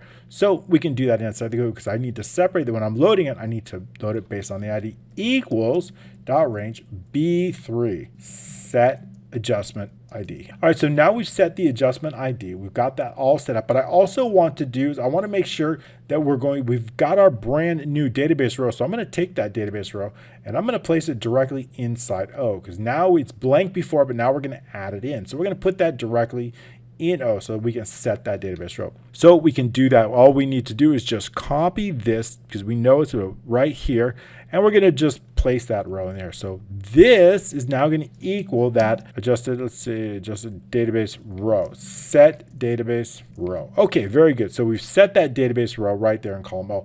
That is all we need to do for a brand new database. But for existing, all we need to do is extract that row, this row from column O, right? We have it here. So here I've already copied it. Adjusted database row is equal to this right here, existing database row. So now we have the row. So now we have both that. So all we need to do now is for the existing is add the date, ID, actual quantity row. So this is going to be done. Actually, the row could probably be done for only new ones. So let's set that up because we only need to set the row once. So we don't need to do that more than once. So let's update. Let's do that inside here. Right inside here, we're going to set that up because it's only for new ones. So I'm going to copy this here and right at the, let's put it right here. E is going to equal to the row. We only need to do that the first time. Equals, put in a formula here so we can set that row so we know the row. And then just use the parentheses and then equals and then row and then double parentheses like that, quotation marks, and then we have row, and then that's going to set the row formula for the row number. Okay, so we've set the formula for the row number in column E, and we only need to do that for new ones. Very good. So for existing ones, all we need to do is start off on B and set that date. So I'm going to copy that, and we're going to go into B. So B is going to take on the current date, equals date. Set current. C is going to take on the item ID. So C here is going to take on that item ID. I want to know the item ID. Where's that going to come from? It's going to come from A, right? Equals dot range A and the item row. So I want to put, remember, I want to put that item ID. I want to save. These are going to be item ID. That item ID is going to come directly from right here in A. So we've got that set up. All right. So once that's set up in A, let's just add that in here. A in the row. Add item ID. And I want to know the quantity. Well, that's going to come from L, right? So we can just copy this and then adjust the columns. So inside column D, we're going to put the quantity. What is the actual change? That's going to be an L, and that's the adjusted quantity, adjusted quantity.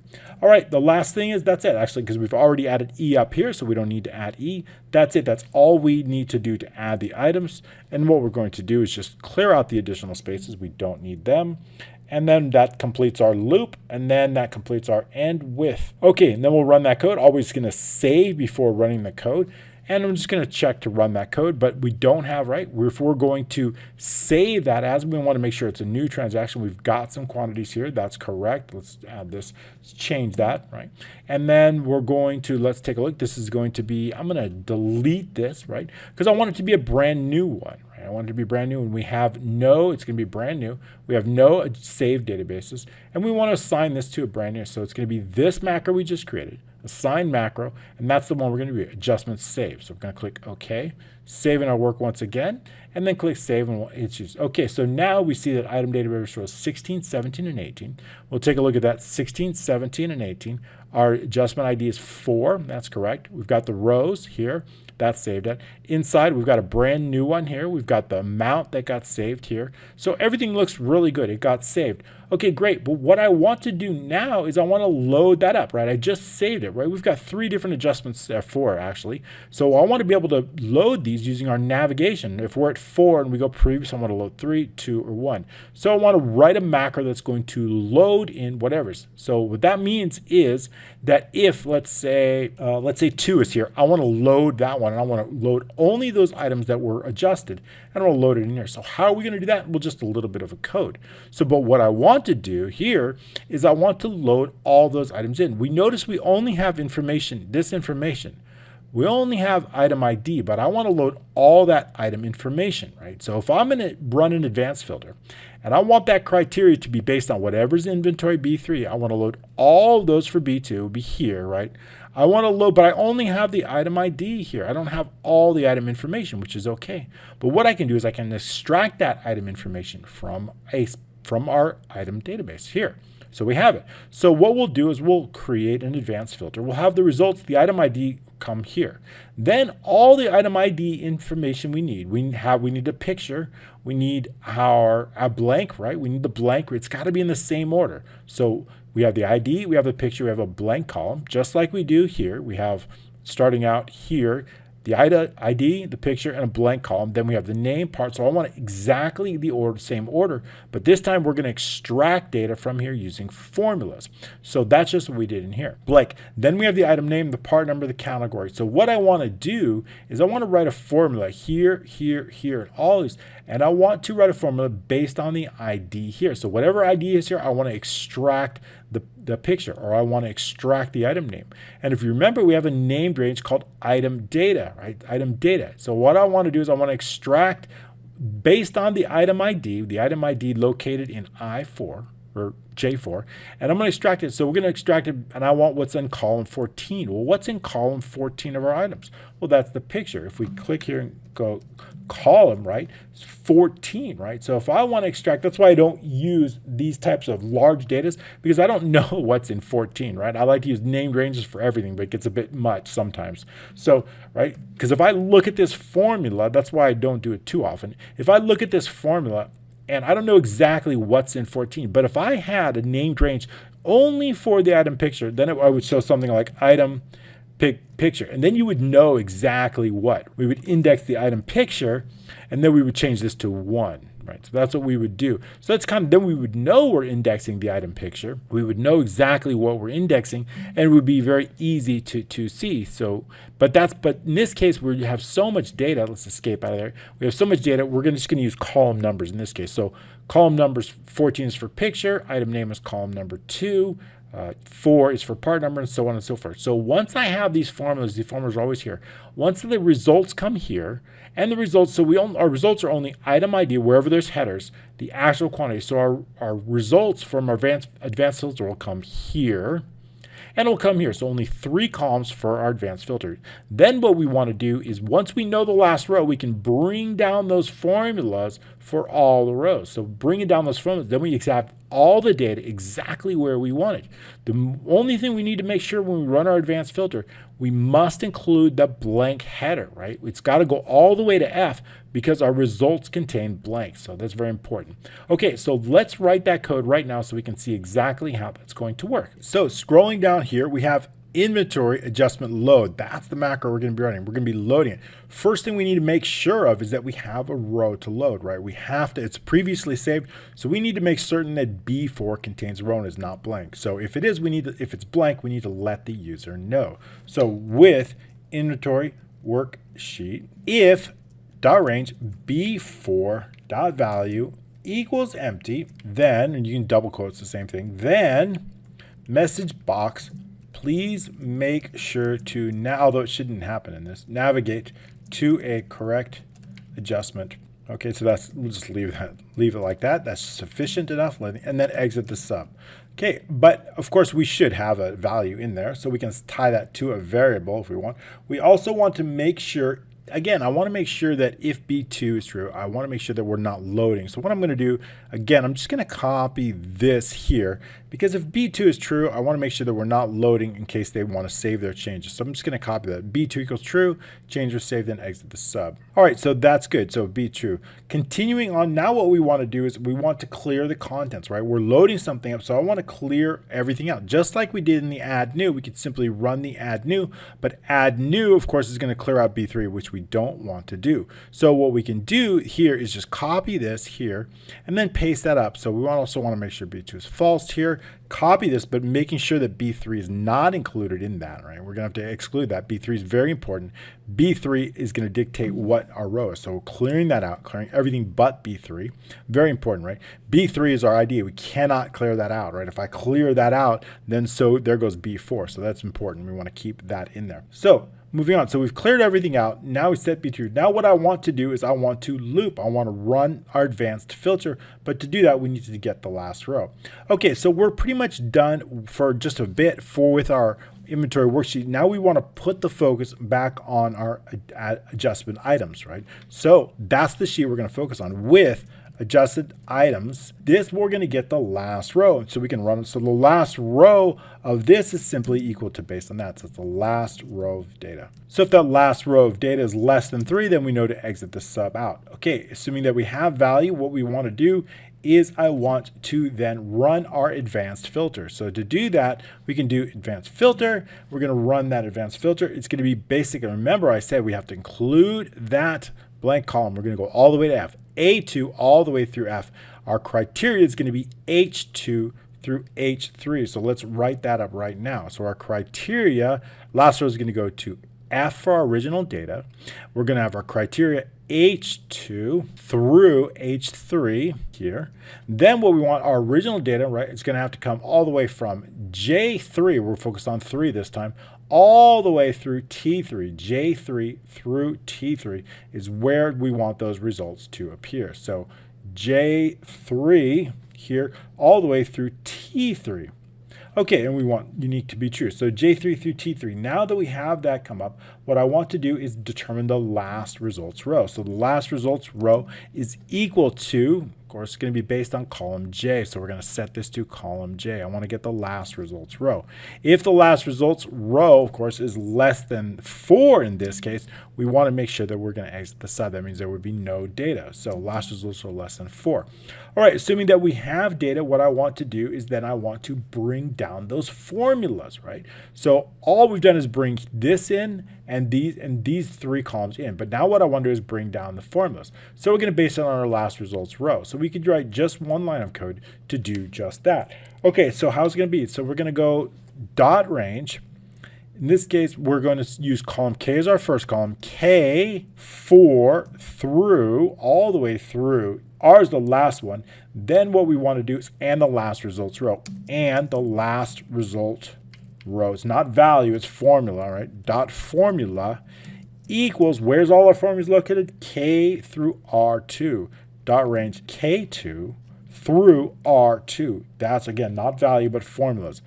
Formula, we're bringing down those formulas. It's going to bring down the data we want. So now that we have the formula, now we brought over all the formula, call this bring over item formulas. Copy down item formulas. So we got the item information. So that's going to bring all the items inside the results.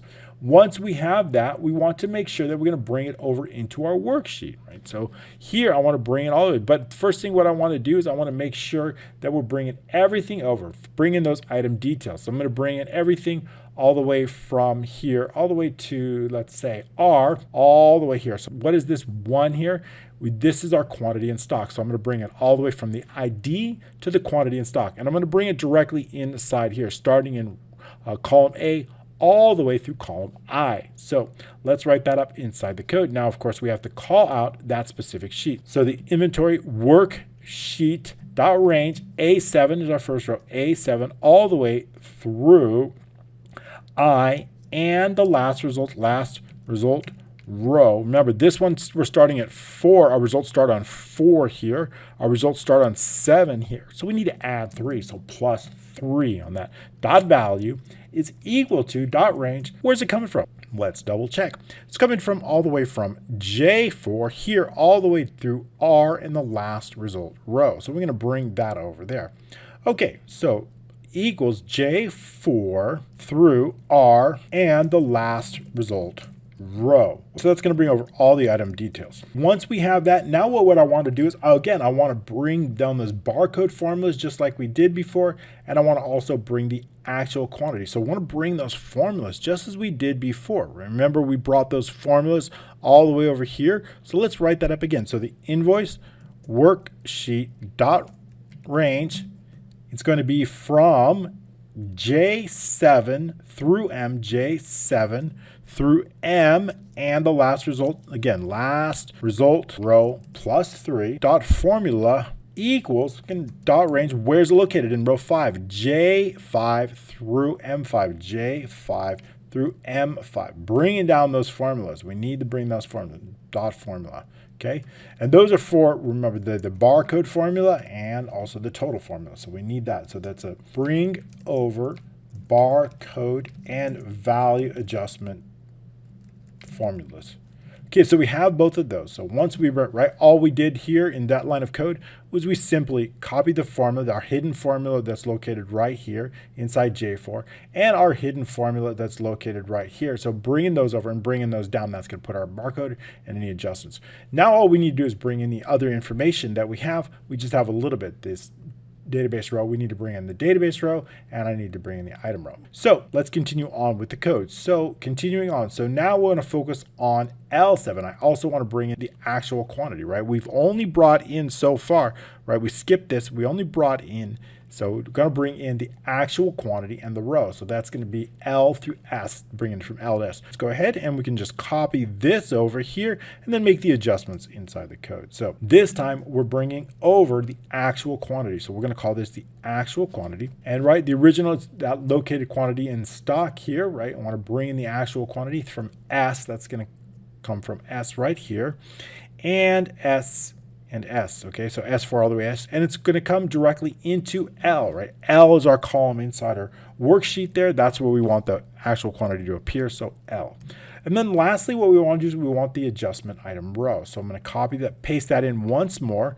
This one's going to be our adjustment item row, adjustment item row. So I'm going to clear that out, put in adjustment item row. And that, of course, is going to come in here. I want that row, this in T, I want to place that directly inside here, inside O. Okay, so let's take a look at that right now. Inside there, so going to put it in from O here through O in the last results row. All we need to do is just update that there. Okay, good. So that's going to come put directly from column T, right? Coming from T. That's it. That's all we need to do. There we go. So now all we need to do is run the macro. I want to add those pictures again, right? I want to add just for the existing pictures. That's why we put adding pictures into separate macros. So I'm going to copy this. Adding, it's going to determine the last row of just results, and I want to put those pictures in right here. So adding those, running the macro to add the pictures in. It's relatively self-explanatory. Add pictures. Okay, so we've run the macro to add the pictures. That's it for that. Okay, so if I decide I'm going to load one, let's check again, saving our work. We'll enter this manually this time, but it'll be automatic with just the next two macros. 2 has been previously saved, right? We know 2 is here, and we know we've got some items associated with the ID 2, right? These items here.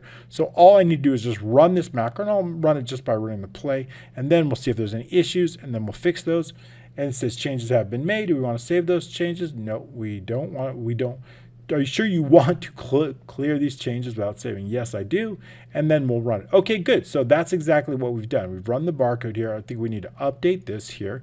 That didn't come over. So let's take a look at this. So the formula here is we've got to update that. All right, I see a few things wrong. Our formula obviously didn't come over. Let's fix that formula. I think I know the issue. Okay, so the formula comes from Invoice Worksheet, not our data. So we need to update that. Right? Our formula is coming directly from here. Okay, so we'll run that again and take a look at that. Okay, that sets our formula. These pictures shouldn't be showing up. So I want to know why the pictures are showing up. Pictures should only show up if we're looping through this. It should only come to the last row of 9. So let's check the last row on the pictures. Something's quite wrong with that on that last row, setting up that last row. So if we take a look at adding pictures and we look at the last results row, it's A, right? Invoice worksheet, adding the pictures, probably this should be last row, right? Correct, right? Because we're focused on looping through the last row. This should be last row, not last results row. Okay, that looks good. So now we're going to run that again. And obviously it's going to duplicate those pictures if we don't clear them all out. So that's why. Notice, look at this. So why did this happen? Because these pictures were already here. It doesn't duplicate. If I just ran the macro none, but when I click 2, if I double click here, we just want to make sure all the pictures are deleted, right? If there's a duplicate picture, notice picture 8 and picture 8, there's 2 duplicate pictures, so it didn't cite them. And that's because our macro doesn't clear it out, but that's okay. If we click new adjustment, it's going to clear out all the pictures, which is fine. If I go ahead and put the previous adjustment in here, and then I run that macro again, it'll be just fine. So now what we're going to do is going to run that macro again, the macro we just created, and that's going to be the load the invoice adjustment. So this macro here, running that macro, taking a look at this. So now we've got 3. We've got our last row correct with the pictures. We've got our formulas in here.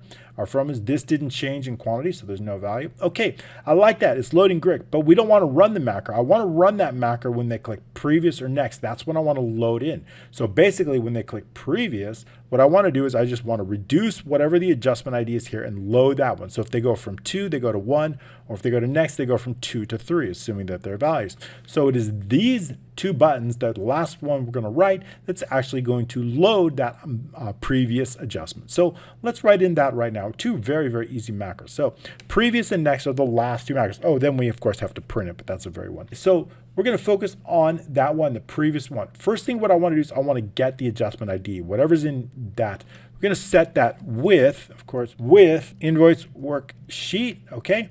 And also I want to set that adjustment ID. So the adjustment ID is going to be equal to .range, whatever's in B3. I'm going to put that into a variable. It's a long variable.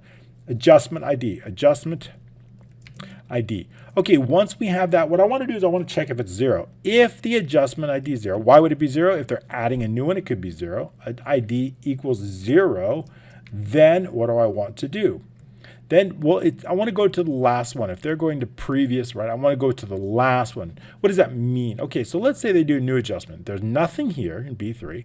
When they click previous, what do we want to happen? Well, I want to go to the last one created. What I really want to do is I want to go to this one right here. I want to go to 4. Right, that's what I want. So let's do that. Let's determine what it is. How do we know what the last one is created? Well, I can look here. I know the next ID is 5, so that means the previous one is 4. So that's how we can do it. So that's what we're going to do inside the code. We do need to run a couple checks. Okay, so let's just say no current ID. Okay, so when we have that, what I want to do is I want to make sure that B5 doesn't equal 1. What would happen if B5 is 1? That means we don't have any adjustments at all. There's none here, none, right? So that way they can't navigate. If they haven't created any previous adjustments, they can't navigate to anything. So I need to let the user know. So we're going to check, is B5 1? If it is, let the user know they can't navigate to anything because they haven't created it. If .range B5.value equals 1, then okay, what do we want to do? End if, right? First end if. And then I want to let the user know, let's put a little note, no saved adjustments. So we're going to let the user know with a message box and let them know, message box, please save any adjustments first before navigating to previously saved, right? That helps the user, previously saved. Helps the user decide what to do. Exit the sub. Nothing we can do if they haven't saved anything yet. Okay, but what if B5 is not 1? In that case, what I want to do is I want to go to whatever's the previous one. So how do we do that? So .range B3, we're going to set that B3 is equal to .range B5, whatever's the latest one, minus 1. Minus 1. Set the adjustment ID to the last one created, All right, great. So that's it. So then what I want to do is simply run this macro right here that we just created. This is the macro we're going to run. And then then that's it. We're going to exit the sub. Exit the sub. There's nothing else to do there. So we run it and we're going to exit the sub. Okay, good. Then we're already done. So that's it for that. That's only if it's 0. But what if it's not 0? What if it's 1? That means they're at the beginning. If the adjustment ID equals 1, then let the user know, message box, you are already at the first adjustment created, right? They can't go beyond that, right? Created. Okay, and then exit the sub. If it's not 1, it's very simple. All we need to do, again, is just set B3 here. We can copy this. B3 is going to be able to what? Whatever B3 is, copy that. B3 is equal to, no, it's not. Actually, we can paste that in there. We're going to need that in a moment. But I want to copy that here, and I want to paste that right here. B3 is equal to whatever B3 is minus 1. Set previous adjustment ID. Now we need to load it, and that's good. So that's end with. All right, let's copy that, and let's add that to that. We don't need to copy that. Saving our work. It is the macro here. Right click, assign the macro. And then what we're going to do is this is the previous one. So previous adjustment. So if we're currently on, let's say 0, right? Which one? We want to go to 4, right? Previous one is going to go to 4.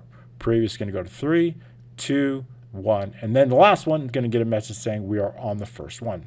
Perfect. Now what we need to do is add in the next. The next is relatively simple, but we do need to make a few adjustments. So what I'm going to do is just simply copy everything we have here and then make the necessary adjustments. So I'm going to paste it in there. Okay, so we're going to set that adjustment ID. If the adjustment ID is 0, what do I want to do? Then I want to also know if B5 is 1, that means there's no saved adjustments. Please save any adjustments before navigating, right? Can't navigate to next if there's no saved ones. However, if it is B3 equals B3 plus 1, right? We're going to go to the next one, whatever's in the current one. B3 equals B3 plus 1, right? The next one. Okay, but what if, let's go ahead, if the adjustment ID is equal to the last one? The last one, let's copy this and change it to B5 a little bit quicker. So that means, what if they're going forward, but they're on the last one, B5. What is the last one? The last one is B5 minus 1. That would be the last one, right? B5 minus 1. B5, remember, B5 is the maximum, right? So that means we know our last one's 4, right?